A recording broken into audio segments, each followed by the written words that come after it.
헛똑똑 잡학 아카이브 10분이면 구조가 보입니다. 안녕하세요. 오늘 함께 파헤쳐볼 주제는요. 바로 우리 일상 속에 숨어있는 아주 흥미로운 미스터리 가적담합입니다. 자, 마트에 장 보러 가셨을 때 있잖아요. 한 번쯤 이런 생각 해보신 적 없으세요? 이 회사랑 저 회사랑 다른데 왜 밀가루나 설탕, 식용유 가격이 다 비슷비슷하지? 하고요. 아마 대부분은 에이, 뭐 원가가 비슷하니까 그렇겠지 하고 그냥 지나치셨을 거예요. 근데요, 여기서 진짜 소름 돋는 사실이 있습니다. 바로 이런 품목들이 알고 보면 불법 가격 담합으로 아주 여러 번 적발됐던 단골 분야라는 거죠. 그러니까 우리가 모르는 뭔가가 뒤에서 벌어지고 있다는 뜻입니다. 자, 그럼 이 일상 속 시장의 미스터리 한번 제대로 파헤쳐 보죠. 도대체 기업들은 왜 서로 피 터지게 싸우는 대신에 몰래 손을 잡으려고 하는 걸까요? 이게 말이죠. 단순히 저 회사가 나쁜 회사라서 이런 문제가 아니에요. 핵심은 따로 있습니다. 담합은요, 특정 조건이 딱 갖춰진 시장에서는 뭐랄까, 마치 곰팡이처럼 자연스럽게 생겨날 수밖에 없는 구조적인 문제에 가깝다는 겁니다. 자, 그렇다면 도대체 어떤 시장이 이런 비밀스러운 거래가 판을 치기에 딱 좋은 완벽한 무대가 되는 걸까요? 그 조건을 하나씩 뜯어보겠습니다. 담합이 쉽게 일어나는 시장을 보면요, 딱 4가지 공통점이 있어요. 우선 경쟁자가 몇 없고요. 그리고 파는 물건들이 다 거기서 거기 아주 비슷하죠. 원가 구조도 서로 비슷비슷하고요. 마지막으로 이게 중요한데 누가 얼마에 파는지 가격이 너무 훤히 보인다는 거예요. 자, 이 조건들을 딱 듣고 나면 머릿속에 떠오르는 산업들이 좀 있죠? 네, 맞습니다. 바로 시멘트, 정유, 밀가루, 설탕 같은 것들이에요. 이 산업들이야말로 방금 말한 4가지 조건에 아주 그냥 딱 들어맞거든요. 이걸 보세요. 제품이 다 똑같으면 사실상 경쟁할 수 있는 건 뭐밖에 없겠어요? 바로 가격이죠. 근데 서로 죽자고 가격을 내리는 치킨 게임, 이거 한번 시작하면 다 같이 망하는 지름길이라는 걸 기업들도 너무 잘 알아요. 그러니까 이 끔찍한 전쟁을 피하기 위해서 차라리 위험하더라도 서로 짜고 치는 협력을 하려는 유혹에 빠지는 겁니다. 그럼 궁금하잖아요. 대체 얘네들은 어떻게, 어떤 방식으로 서로 신호를 주고받으면서 이 비밀스러운 거래를 하는 걸까요? 그 방법도 한번 들여다보죠. 우리가 생각하는 것처럼 뭐 영화에 나오는 비밀 회의실에서만 딱 모여서 하는 게 아니에요. 이게 아주 교묘합니다. 시작은 아주 합법적인 업계 협회 모임 같은 데서 슬쩍 운을 띄우는 거죠. 그러다 보면 현장에서 뛰는 영업 담당자들끼리 서로 정보도 교환하고 뭐 골프 치러 가서 아니면 저녁 식사 자리에서 은밀한 얘기가 오고 가는 거예요. 심지어는 말 한마디 없이 한 회사가 슬쩍 가격을 올리면 나머지가 눈치껏 따라서 올리는 식으로 암묵적인 신호를 보내기도 합니다. 아, 그리고 여기서 진짜 중요한 게 하나 있어요. 법적으로 말이죠. 꼭 무슨 계약서에 도장을 꽝 찍어야만 담합이 되는 게 아니라는 거예요. 그냥 이런 식으로 서로 눈치 보면서 행동을 맞추고 가격을 비슷하게 유지하는 것, 그것만으로도 충분히 불법 담합으로 걸릴 수 있습니다. 자, 그럼 정부는 이렇게 은밀하게 움직이는 담합을 어떻게 잡아낼까요? 사실 가장 강력한 무기가 있습니다. 바로 리니언시라고 하는 자진신고자 감면 제도인데요. 이게 뭐냐면 쉽게 말해 너네 중에 제일 먼저 와서 불면 죄를 깎아줄게, 이거예요. 그러니까 카르텔 멤버들끼리 서로 믿지 못하게 만드는 거죠. 저 녀석이 먼저 배신하는 거 아니야? 이런 식으로요. 아주 효과적인 방법입니다. 그런데 진짜 궁금한 건 이거죠. 이렇게 걸려서 혼쭐이 나고 벌금도 엄청나게 내는데 도대체 왜? 담합은 마치 좀비처럼 죽지도 않고 계속해서 되살아나는 걸까요? 결국엔 이건 기업 입장에서 아주 냉정한 계산의 문제입니다.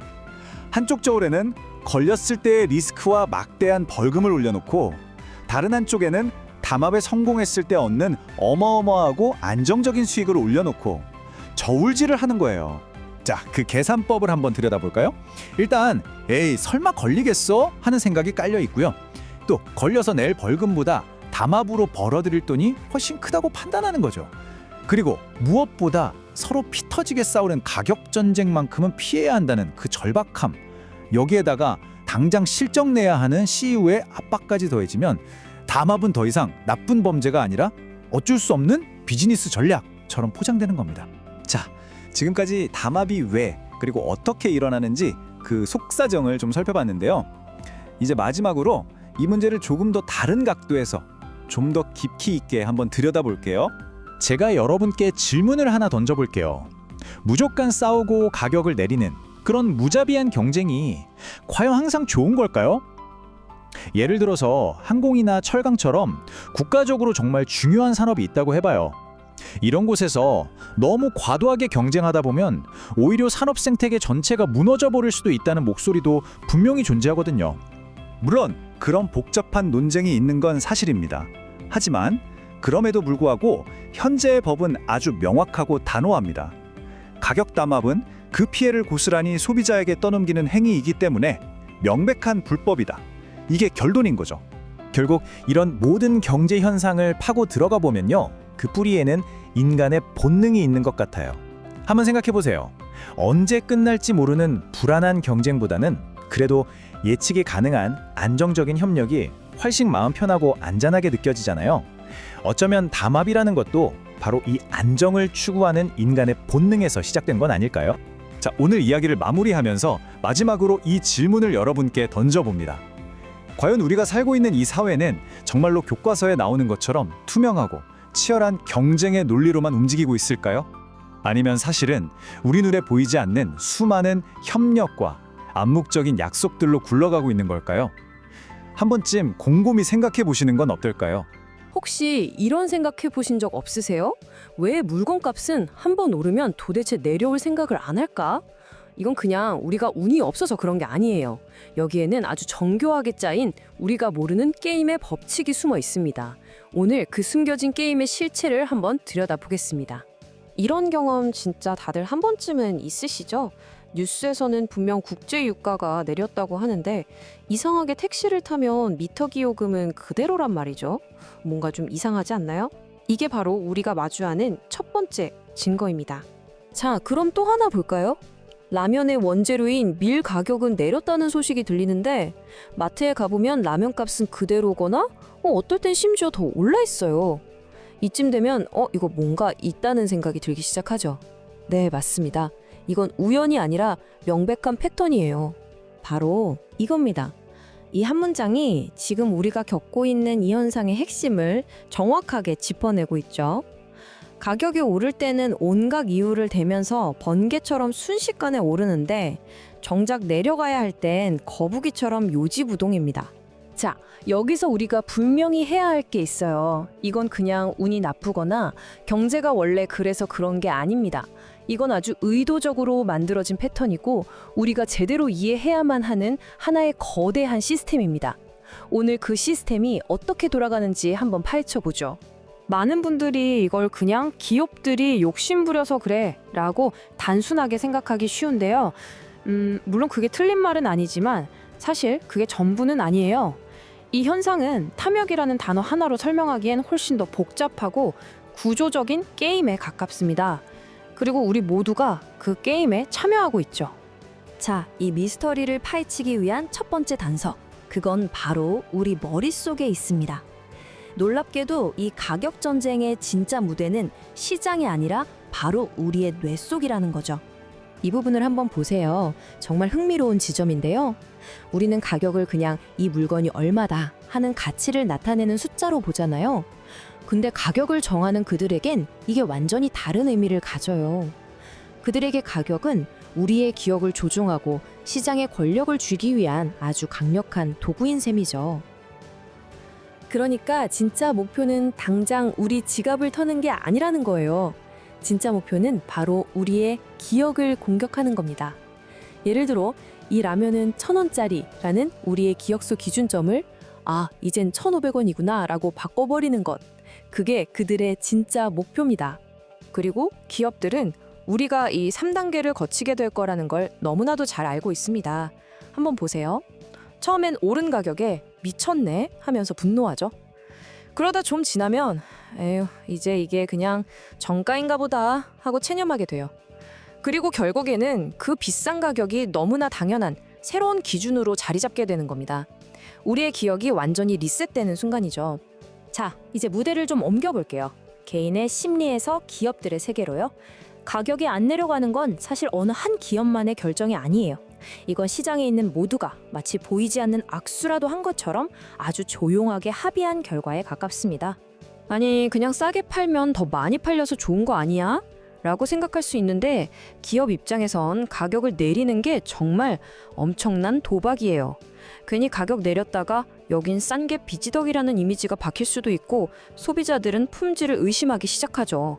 무엇보다 가장 무서운 건 한 번 내린 가격을 다시 올리는 건 거의 불가능에 가깝다는 겁니다. 그러니 단기적인 이익을 포기하더라도 장기적인 가격 통제권을 절대 놓지 않으려는 거죠. 여기서 아주 중요한 개념이 하나 나오는데요. 바로 암묵적 담합이라는 겁니다. 이게 뭐냐면 기업 대표들이 몰래 만나서 야, 우리 절대 가격 내리지 말자 이렇게 약속하는 게 아니에요. 그건 불법이거든요. 대신 서로의 눈치를 쓱 보면서 아무도 먼저 총대를 메고 가격을 내리지 않는 거죠. 말은 안 했지만 결과적으로는 다 같이 가격을 유지하는 담합과 똑같은 효과가 나는 겁니다. 그리고 이런 보이지 않는 악수는 특히 몇몇 거대 기업이 시장을 꽉 잡고 있는 곳에서 더 잘 통합니다. 예를 들어 정유사, 통신사, 플랫폼 기업들처럼요. 진짜 경쟁자가 몇 없으니까 서로 가격 내리기 경쟁을 할 필요가 없는 거예요. 그냥 다 같이 높은 가격을 유지하는 게 모두에게 이득인 거죠. 자, 이제 이 이야기의 클라이맥스입니다. 어쩌면 좀 충격적일 수도 있어요. 이 가격이 내려오지 않는 시스템을 유지하는 책임이 과연 기업에게만 있을까요? 어쩌면 우리 모두가 이 게임의 공모자일지도 모릅니다. 이 그림을 한번 보세요. 가격이 좀처럼 내려오지 않는 이 현상은요, 단순히 기업의 전략 때문만이 아니에요. 여기에는 우리의 소비 행동, 그리고 물가가 갑자기 떨어져서 경제가 불안정해지는 걸 원치 않는 정부의 이해관계까지 이 세 개의 톱니바퀴가 아주 절묘하게 맞물려서 돌아가고 있는 겁니다. 그렇다면 여기서 우리는 스스로에게 좀 불편한 질문을 던져봐야 합니다. 과연 우리는 이 정교한 게임의 순진한 피해자이기만 할까요? 아니면 우리도 모르는 사이에 이 게임이 계속되도록 돕고 있는 공범은 아닐까요? 한번 생각해 보세요. 우리 입으로는 배달비 너무 비싸, 이 브랜드는 왜 이렇게 비싸? 라고 막 불평하잖아요.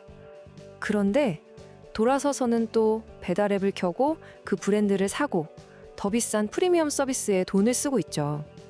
우리의 이런 행동이 기업에게는 아주 명확한 신호를 보내는 겁니다. 아, 얘네는 불평원해도 결국엔 사는구나. 그래서 핵심은 바로 이겁니다. 우리의 분노는 정말 짧고 금방 식어요. 하지만 우리의 소비 습관은 정말 오래가죠. 기업들은 그냥 우리가 한바탕 분노하고 잠잠해질 때까지 조용히 기다리기만 하면 되는 겁니다. 근데 이 게임 여기서 끝이 아니에요. 앞으로는 인공지능과 알고리즘 때문에 훨씬 더 정교하고 복잡해질 겁니다. 지금은 모두에게 똑같은 가격을 보여주지만 머지않아 우리의 소득 수준, 소비 패턴, 심지어 그날의 기분까지 분석해서 사람마다 다른 가격을 제시하는 시대가 올지도 몰라요. 자, 그럼 이제 처음 질문으로 다시 돌아가 보죠. 이 모든 걸 알고 나니 정말 왜 가격은 한 번 오르면 좀처럼 내려오지 않는 걸까요? 정답은 어쩌면 허무할 정도로 간단합니다. 내려갈 필요가 없으니까요. 기업도, 정부도, 그리고 결국 우리 소비자도 이 가격이 내려가지 않는 구조를 알게 모르게 용인하고 있기 때문입니다. 결국 우리가 경험하는 이 시장은 뭔가 고장나고 잘못된 시스템이 아닐지도 모릅니다. 오히려 기업과 소비자 그리고 정부 모두의 이해관계가 맞물려 돌아가는 너무나도 완벽하게 설계된 하나의 게임인 거죠. 이제 이 게임의 규칙을 알게 되셨는데 여러분은 앞으로 이 게임을 어떻게 플레이하시겠습니까? 안녕하세요. 우리 주변에 오늘만 반값, 초특가 이런 할인 정말 많잖아요. 근데 문득 이런 생각 안 드세요? 이렇게 좋은 딜 뒤에는 과연 뭐가 숨어 있을까?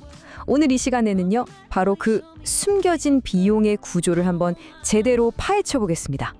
아니, 매출은 분명히 올랐는데 도대체 돈이 다 어디로 간 거지? 이 말, 주변에서 사업하시는 분들한테 정말 많이 듣는 얘기죠. 물건은 막 신나게 팔았는데 정산해보면 손에 쥐는 게 없는 이 기묘한 상황. 이게 단순히 장사를 못해서 그런 걸까요? 아닐 수도 있습니다. 자, 그래서 오늘의 핵심 질문입니다. 우리가 마트에서 너무나 자연스럽게 집어드는 그 1+1 상품 있잖아요. 그 +1, 공짜로 주는 하나. 그 돈은 대체 누가 내는 걸까요? 소비자인 우리? 아니면 물건 파는 대형마트. 자, 지금부터 그 돈이 어디서 와서 어디로 가는지 한번 쭉 따라가 보겠습니다. 첫 번째 이야기 바로 할인의 역설입니다. 성공했는데 왜 실패로 이어질 수 있는지에 대한 거죠. 근데 여기서 중요한 게 있어요. 이건 어떤 나쁜 회사 하나가 잘못했다 이런 얘기가 아니고요. 우리가 살고 있는 이 유통 시스템 자체가 가진 문제라는 점, 이걸 먼저 딱 짚고 시작해야 합니다. 네, 맞아요. 그러니까 이건 무슨 악덕 기업 하나를 고발하는 그런 게 아니라는 겁니다. 그보다는 우리가 매일 경험하는 이 경제 시스템이 도대체 어떻게 돌아가는지, 그 거대한 기계의 톱니바퀴가 맞물리는 방식을 한번 들여다보는 것에 가깝다고 할 수 있겠네요. 이게 그냥 말로만 하는 얘기가 아니에요. 실제로 벌어지는 일입니다. 지금 보시는 건 실제 사례인데요. 우리나라 공정거래위원회가 몇 년 동안 조사를 했어요.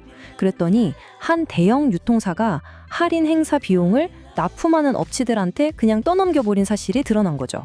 결국 거액의 과징금을 물게 됐습니다. 이게 바로 현실입니다.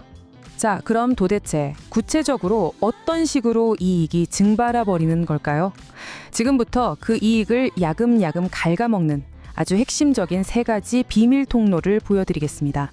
자, 이 좋은 딜의 속을 한번 해부해보죠. 첫째, 판촉비입니다. 말 그대로예요. 50% 할인이다, 1+1이다 하면 그 비용을 납품업체가 뒤집어 쓰는 구조인 거죠. 둘째는 반품. 팔다 남은 재고 있잖아요. 그거 다 만든 사람한테 돌아갑니다. 모든 리스크를 다 떠안는 거예요. 그리고 마지막으로 각종 숨겨진 수수료들. 물류비다, 매대 좋은 자리에 놓는 값이다 뭐다 해서 눈에 보이지 않게 돈이 계속 빠져나갑니다. 이 모든 걸 딱 한 단어로 꿰뚫는 개념이 있습니다. 바로 위험의 전가예요. 이 슬라이드에 나온 비유가 정말 기가 막히는데 한번 보세요. 유통사는 마치 은행 같아요. 가만히 앉아서 안정적으로 수수료만 챙기죠. 반면에 납품업체는 돈 빌린 사업가처럼 시장이 어떻게 변할지, 물건이 안 팔릴지 모르는 모든 위험을 혼자 다 짊어지는 겁니다. 재고 부담, 폐기 비용, 전부 다요. 여기서 딱 이런 생각이 드시죠? 아니, 이렇게 불리한데 이걸 왜 받아줘? 바보 아니야? 근데 그럴 수밖에 없는 아주 지독하게 현실적인 이유들이 있습니다. 압박이 크게 3가지입니다. 첫째, 시장 접근성. 이 대형 유통사에 들어가지 않으면 소비자를 만날 길 자체가 거의 막혀버려요. 일종의 생명줄인 셈이죠. 둘째는 경쟁 압박입니다. 옆집 경쟁사는 다 저기 들어가서 파는데 우리만 안 한다? 그럼 바로 시장에서 뒤처지고 잊혀질 거라는 공포가 엄청납니다. 그리고 마지막, 투자자들의 요구. 투자자들은 당장 남는 돈보다 우리 회사 이만큼 컸어요 하는 매출 성장세를 더 중요하게 보는 경우가 많거든요. 그러니 좀 손해를 보더라도 일단 들어가서 몸집부터 키우는 전략을 쓰는 거죠. 이 표를 보면 이 관계가 얼마나 기울어져 있는지 그냥 한눈에 딱 보입니다. 보세요. 한쪽은 시장에 들어올 문을 틀어주고 있죠. 고객 데이터도 다 가지고 있죠. 심지어 할인 조건까지 마음대로 정합니다. 반면에 다른 한쪽은 그 문을 통과하기 위해서, 살아남기 위해서 모든 위험을 그냥 다 떠안아야 하는 거예요. 정말 엄청난 힘의 불균형이죠. 그런데 말이죠. 이 기울어진 운동장을 아예 수직으로 세워버리는 요즘 시대에 가장 강력한 무기가 있습니다. 그게 뭘까요? 바로 데이터입니다. 네, 이 문장 하나가 지금 시대의 유통을 그냥 다 설명해 줍니다. 이제 유통사의 진짜 힘은 번쩍번쩍한 매장이나 거대한 물류창고에서 나오는 게 아니에요. 바로 우리가 물건을 살 때마다 남기는 그 데이터에서 나옵니다. 이 차트를 보세요. 유통사가 가진 힘의 원천, 그 절반이 바로 고객 데이터에서 나옵니다. 누가, 뭘, 언제, 얼마에 사는지를 다 알고 있다는 뜻이에요. 자, 이 정보를 가지고 뭘 할 수 있을까요? 어떤 물건이 잘 팔릴지 족집게처럼 예측할 수 있겠죠? 심지어는 저거 잘 팔리네? 우리가 더 싸게 만들어서 팔아야겠다 하면서 자체 브랜드, PB 상품을 만들어서 원래 납품하던 업체를 위협할 수도 있게 되는 겁니다. 자, 지금까지는 기업들 얘기를 좀 했는데요. 이제 시선을 돌려서 우리 자신, 바로 소비자 얘기를 해볼 시간입니다. 이 거대한 시스템 속에서 과연 우리는 아무 상관이 없는 걸까요? 이게 어쩌면 좀 불편한 진실일 수 있는데요. 이 거대한 시스템이 굴러가도록 계속해서 연료를 넣어주는 게 바로 우리일 수 있습니다. 바로 무료 배송과 최저가를 향한 우리의 끝없는 요구 말이죠. 이 딜레마가 바로 이겁니다. 우리가 무료 배송을 원하면 그 물류 비용 부담은 누군가에게 전가되겠죠. 우리가 무조건 최저가를 외치면 그만큼 납품업체의 이익은 줄어들 수밖에 없고요. 총알 배송을 바랄수록 그걸 가능하게 해야 하는 사람들의 부담은 커집니다. 물론 이걸 가지고 소비자가 나쁘다 이렇게 말하려는 게 절대 아닙니다. 다만 우리의 선택이 이런 결과를 낳는 시스템 안에서 살고 있다는 걸 이해하는 게 중요하다는 거죠. 그래서 한 번쯤 우리 스스로에게 이런 질문을 던져볼 필요가 있는 것 같아요. 나에게 더 중요한 건 뭘까? 그냥 무조건 싼 가격일까? 아니면 이걸 만든 사람에게도 제대로 된 몫이 돌아가는 그런 공정한 가격일까? 오늘 이야기는 바로 이 마지막 질문으로 끝을 맺으려고 합니다. 공정한 경제, 그리고 아주 값싼 딜. 우리는 이 두 가지를 동시에 가질 수 있을까요? 아니면 이 둘 중 하나는 포기해야만 하는 걸까요? 이 질문에 대한 여러분의 생각이 정말 궁금해지네요. 우리가 매일 하는 수많은 선택들 있잖아요. 이게 진짜 내 생각대로 하는 걸까요? 오늘은요, 우리가 합리적이라고 믿는 그 선택 뒤에 사실은 시장 전체를 조용히 움직이는 어떤 보이지 않는 힘에 대해 이야기해 보려고 합니다. 어쩌면 여러분의 지갑, 심지어 건강까지도 어떻게 조종당하고 있는지 그 속을 한번 들여다보죠. 병원에서 의사가 처방해준 약, 그거요? 정말 효과가 제일 좋아서 처방받은 걸까요? 내 미래를 책임져 줄 거라 믿고 가입한 그 보험 상품, 과연 나한테 진짜 가장 좋은 조건이었을까요? 그리고 마트에 가면 늘 손이 가는 그 제품, 정말 인기가 많아서 항상 눈에 잘 띄는 곳에 있는 걸까요? 우리는 당연히 우리가 직접 골랐다고 생각하죠. 네, 그렇게 믿고 싶고요. 근데 만약에 그 모든 게 사실은 누군가가 미리 짜놓은 판 위에서 움직인 거라면 어떨까요?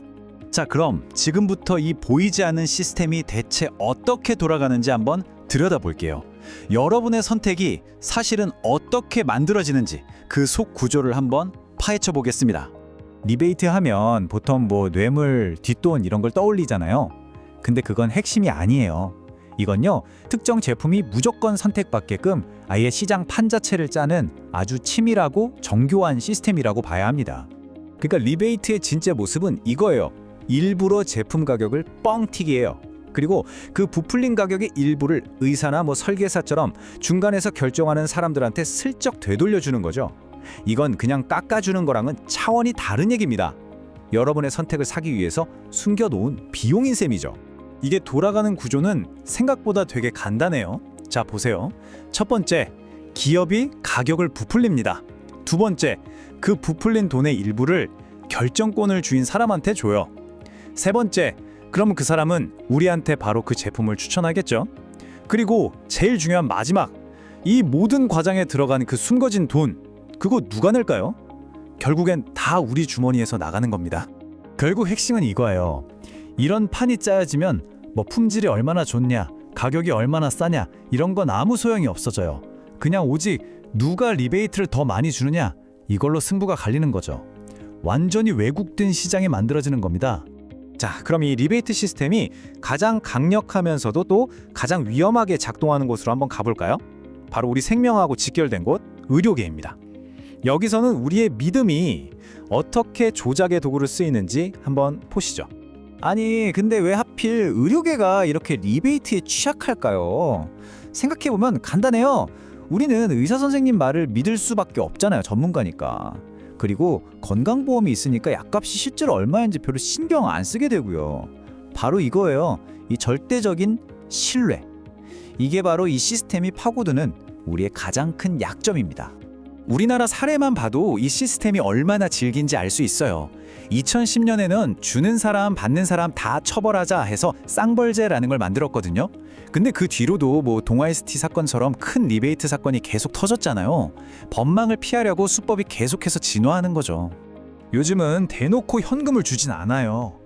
학회 열어주고 강연료다, 연구비다 이런 식으로 합법적인 것처럼 포장을 하죠. 하지만 본질은 똑같아요.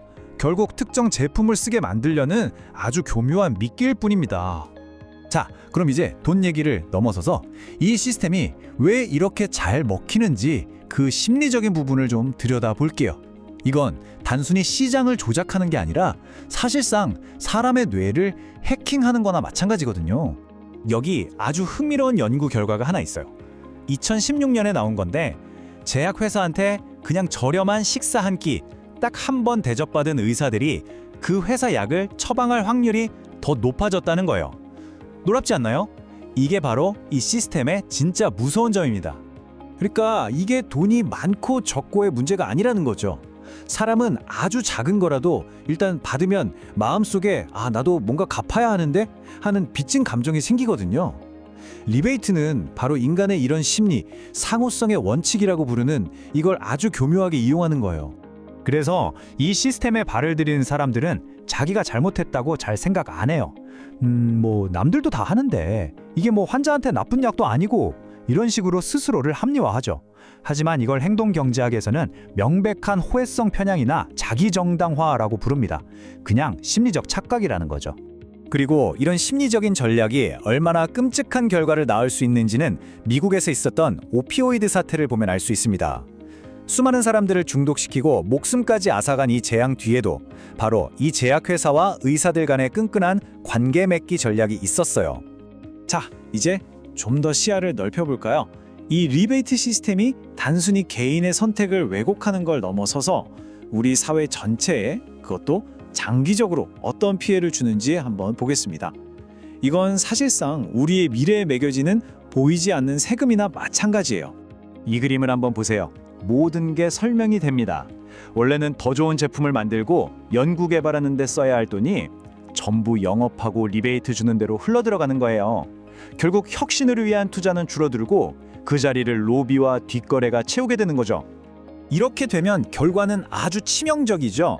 혁신은 멈춰버리고 실력 있는 작은 회사들은 시장에 들어올 기회조차 없어져요. 가격은 계속 비싸게 유지되고 결국 산업 전체가 경쟁력을 잃고 병들어가는 겁니다. 그리고 가장 중요한 건 이 모든 비용을 결국 누가 낸다? 네, 바로 우리 소비자입니다. 아니 근데 이상하죠? 이렇게 큰 비용을 치르고 있는데 왜 우리는 잘 못 느낄까요? 그 돈이 우리가 매달 내는 보험료, 우리가 사는 집값, 마트에서 사는 물건값 안에 아주 교묘하게 녹아있기 때문이에요. 우리는 이미 다 내고 있는데 그걸 모를 뿐인 거죠. 그러니까 이건 그냥 돈이 오고 가는 그런 차원의 문제가 아닙니다. 이건 선택, 시장 경제의 가장 기본이 되는 행위 자체를 통제하는 시스템이에요. 그리고 꼭 기억해야 할 게 있습니다. 선택을 통제하는 사람이 결국 시장 전체를 지배하게 됩니다. 자, 이제 마지막으로 여러분께 질문을 하나 던지면서 마무리할까 합니다. 우리는 과연 자유의지를 가진 소비자일까요? 아니면 이 거대한 보이지 않는 시스템이라는 장기판 위에서 그저 움직여지는 말 하나에 불과한 걸까요? 여러분, 혹시 이런 생각 해보신 적 없으세요? 왜 어떤 회사는 세운 지 얼마 안 된 것 같은데 갑자기 매출이 막 수천억 원씩 나오는 걸까?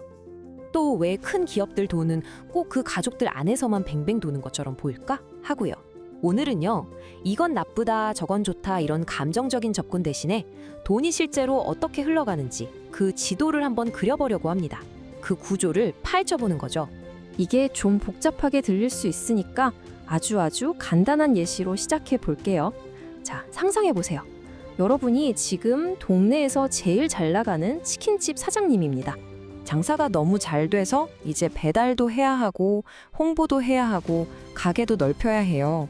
그래서 배달은 아들이 세운 회사에 맡기고 전단지 돌리고 마케팅하는 건 사촌 회사한테, 그리고 가게 인테리어는 누나가 하는 회사에 싹 맡기는 겁니다. 어때요? 사업에 필요한 일들이 전부 가족 손안으로 들어왔죠? 언뜻 보면 가족끼리 믿고 맡기니까 일도 빨리 되고 효율적인 경영처럼 보일 수 있어요.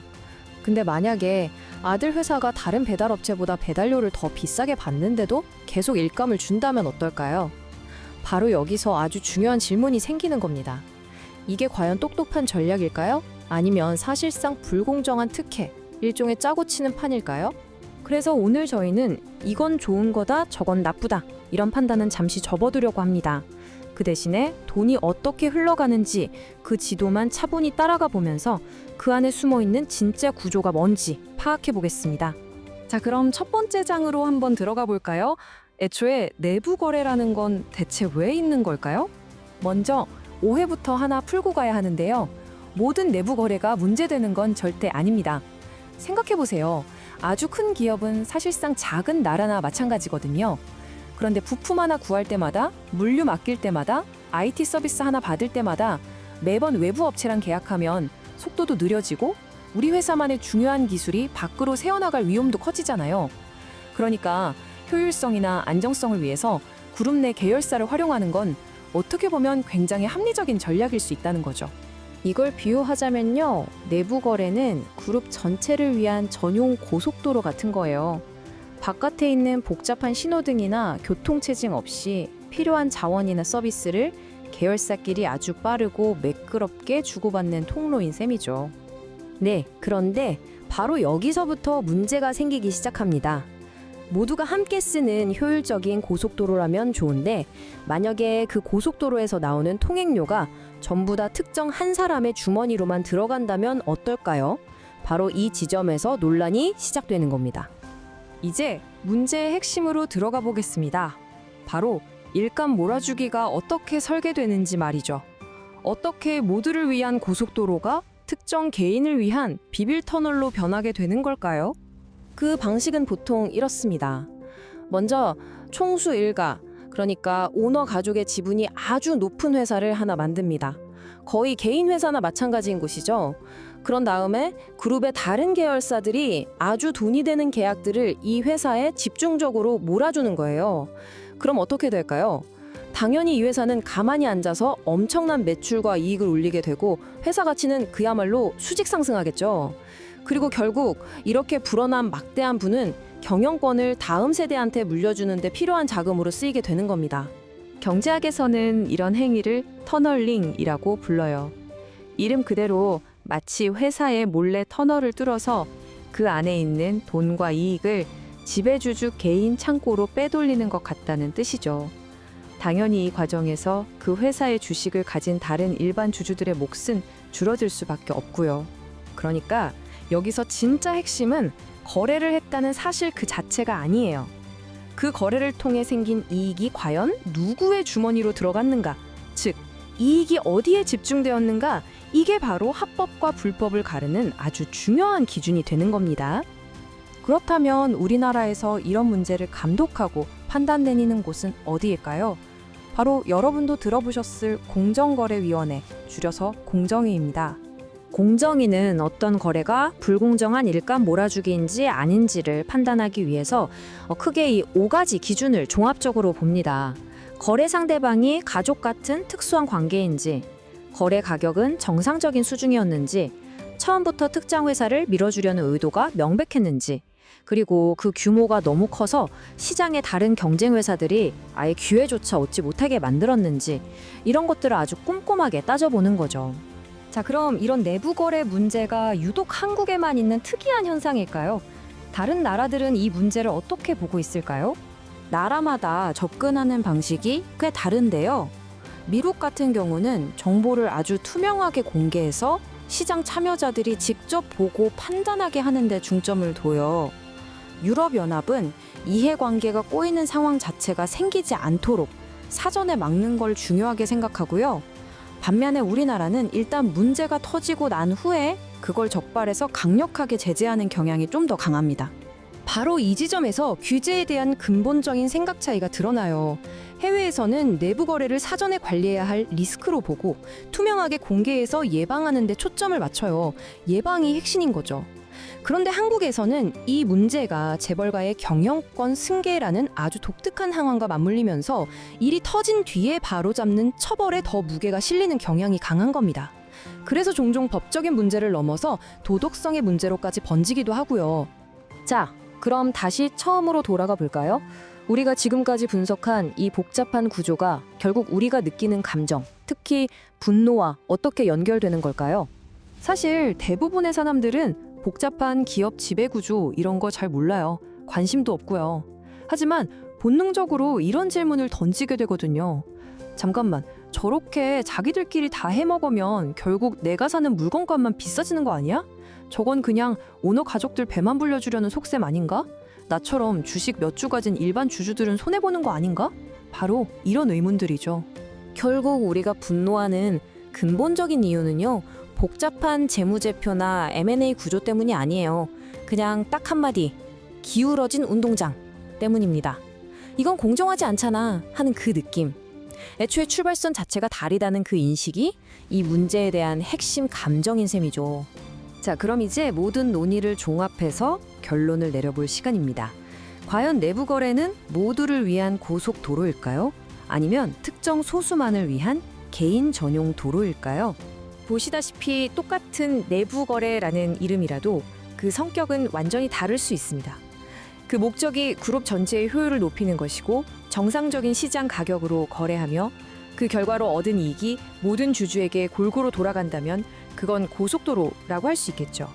하지만 그 목적이 특정 가족의 승계 자금을 마련하는 것이고 시장 가격보다 부풀려진 가격으로 계약하며 그 이익이 특정 개인에게만 집중된다면 그건 명백한 개인 전용 도로가 되는 겁니다. 돈은 절대 사라지지 않는다고 하죠. 단지 한 곳에서 다른 곳으로 흘러갈 뿐입니다.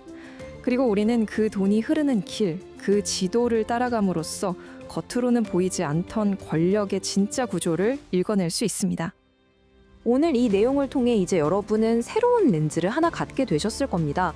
앞으로 어떤 기업의 수상한 거래 소식을 접하게 될 때 이 세 가지 질문을 한번 던져보세요. 첫째, 공정한 경쟁은 있었는가? 둘째, 거래 가격은 적절했는가? 그리고 마지막 가장 중요한 질문, 그래서 그 이익은 궁극적으로 누구에게 돌아갔는가? 이 질문들이야말로 복잡한 현상의 본질을 꿰뚫어보는 가장 강력한 도구가 되어줄 겁니다. 오늘 우리가 파헤쳐볼 주제는 바로 이겁니다. 우리가 온라인에서 보는 그 1등 자리 말이에요. 이게 정말 실력으로 얻은 걸까요? 아니면 처음부터 다 짜여진 판일까요? 자, 본격적으로 시작하기 전에 이 질문 한번 스스로에게 던져보시겠어요? 우리가 뭔가 검색했을 때 제일 먼저 뜨는 결과, 배달 앱 켜면 맨 위에 있는 가게, 쇼핑몰의 베스트 상품, 매일같이 뭔가를 선택하잖아요. 근데요, 이게 정말 그 상품 자체가 좋아서 고른 걸까요? 아니면 그냥 제일 위에 있었기 때문에 나도 모르게 그 순서를 선택한 건 아닐까요? 자, 그럼 첫 번째 이야기로 들어가 보죠. 이 거대한 온라인 시장을요, 달리기 경주에 한번 비유해 볼게요.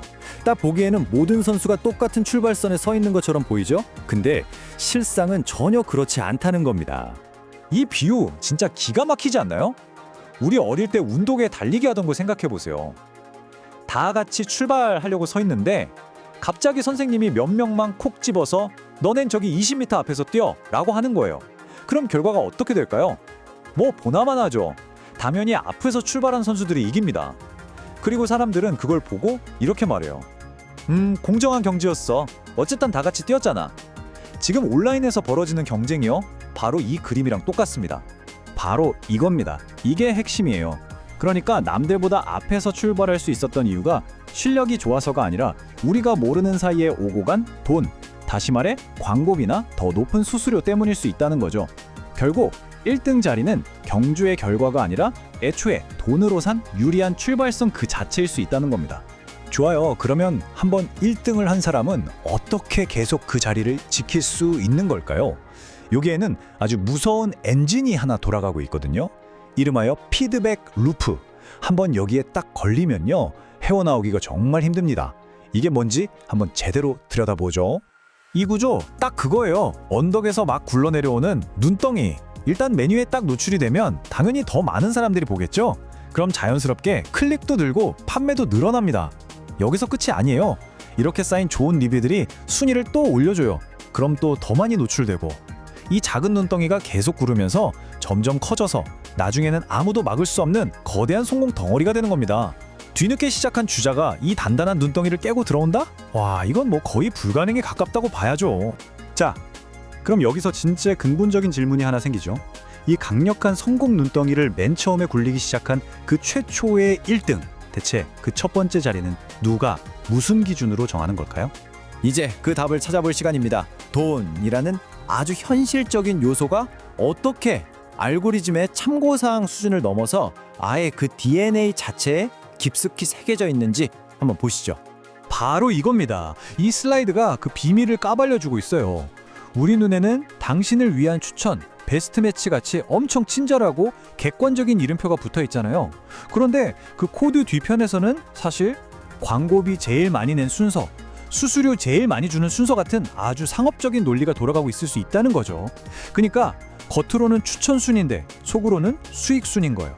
결론은 딱 이거예요. 알고리즘이 우리한테 제일 좋은 걸 찾아주려고 존재하는 것 같죠? 사실 그보다 훨씬 더 중요한 최우선 목표가 있습니다. 바로 플랫폼의 주머니를 채우는 거요. 기술 자체는 중립적일 수 있겠죠. 하지만 그 기술을 움직이는 목적은 전혀 중립적이지 않다는 겁니다. 자, 이렇게 돈으로 순위를 셀 수 있는 시스템이 만들어지면 그 다음엔 어떤 일이 벌어질까요? 당연한 수순이죠. 그 시스템의 허점을 파고들어서 돈을 벌려는 새로운 산업이 생겨나기 시작합니다. 예를 들면 이런 것들이죠. 가짜 클릭을 무한정 찍어내는 클릭 공장, 그럴싸한 가짜 리뷰를 대량으로 써주는 리뷰 공장 같은 조직들이 생겨나는 거예요. 원래는 공정한 경쟁을 위해 만든 시스템이 이제는 누가 더 교묘하게 시스템을 속이나 경쟁하는 보이지 않는 전쟁터가 되어버린 거죠. 근데요, 이 거대한 시스템이 왜 이렇게 우리한테 잘 통하는 걸까요? 그 답을 찾으려면 시선을 바깥이 아니라 바로 우리 안쪽으로 돌려봐야 합니다. 왜냐면요, 사실 이 모든 것의 가장 강력한 공범이 바로 우리 마음속에 있거든요. 심리학 용어 중에 초두 효과라는 게 있어요. 이게 뭐냐면 별거 아닙니다. 그냥 사람은 맨 처음 본 걸 더 중요하게 생각하고 더 잘 기억한다는 거예요. 그러니까 1등이라는 걸 딱 보는 순간 우리 뇌에서는 이미 이게 제일 좋은 건가 보다 하고 생각해 버리는 거죠. 여기에 권위 편향이라는 것도 한몫 거들죠. 우리가 보통 의사 선생님이나 전문가가 하는 말은 일단 믿고 보잖아요. 이 상황에서는 그 권위자 역할을 바로 플랫폼의 알고리즘이 하는 겁니다. 똑똑한 알고리즘이 추천했으니 믿을만 하겠지 하고 그냥 무심코 넘어가게 되는 거예요. 그리고 마지막으로 진짜 강력한 게 하나 있습니다. 바로 사회적 증거예요. 다른 사람들도 다 이걸 사네? 그럼 좋은 거겠지? 하는 마음 다들 느껴보셨죠? 이게 바로 사회적 증거의 힘입니다. 1이라는 딱지는 수많은 사람들이 이미 검증을 끝냈습니다 하는 아주 강력한 보증수표처럼 보이는 거죠. 자, 상황이 이렇다 보니까요, 전 세계적으로 이거 이대로 둬도 괜찮은 건가? 하는 목소리가 점점 커지고 있습니다. 이 보이지 않는 거대한 질서, 우리는 이걸 어떻게 바라봐야 할까요? 보면 유럽연합 같은 경우는 플랫폼이 자기네 상품만 밀어주는 걸 법으로 막고 있고요. 미국은 아예 거대 기업의 독점을 문제 삼아서 소송까지 가고 있죠. 우리나라에서도 이 플랫폼 공정성 문제가 아주 뜨거운 감자입니다. 방법은 조금씩 다르지만 결론은 하나예요. 이 거대한 플랫폼의 힘을 이대로 둬서는 안 된다는 공감대가 전 세계적으로 만들어지고 있는 겁니다. 결국 모든 논쟁은 이 하나의 지문으로 귀결됩니다. 이 알고리즘이라는 걸 과연 기업의 중요한 영업 비밀로 보호해줘야 하는 걸까요? 아니면 도로나던가 전기처럼 이제는 우리 사회에 없어서는 안 될 공공재, 즉 인프라로 보고 투명하게 공개하라고 요구해야 하는 걸까요? 오늘 이야기의 핵심이 바로 이 문장에 담겨 있습니다. 옛날에는 사람들이 뒷방에 모여서 돈 봉투를 주고받으며 순서를 정했잖아요. 이제는 그 돈이 알고리즘이라는 코드 안으로 쏙 들어가서 우리 눈에 보이지 않게 순서를 정하고 있는 겁니다. 그러니까 뒷거래가 사라진 게 아니에요. 훨씬 더 교묘하고 세련된 방식으로 시스템이 되었을 뿐이죠. 결국 우리는 맨 처음 던졌던 그 질문으로 다시 돌아오게 됩니다. 지금 여러분의 선택은 정말 자유로운 선택이 맞습니까? 아니면 누군가가 아주 보기 좋게 정렬해 놓은 목록의 맨 위 항목을 그저 소비하고 있는 건 아닐까요? 다음에 무언가를 고르실 때 그냥 누르기 전에 딱 한 번만 이렇게 자문해 보세요. 근데 이게 왜 맨 위에 있지? 어쩌면 그 작은 질문 하나가 진짜 나의 선택을 시작하는 첫걸음이 될지도 모릅니다. 자팍으로 구조를 기록합니다. 구독해두시면 다음 이야기도 이어집니다.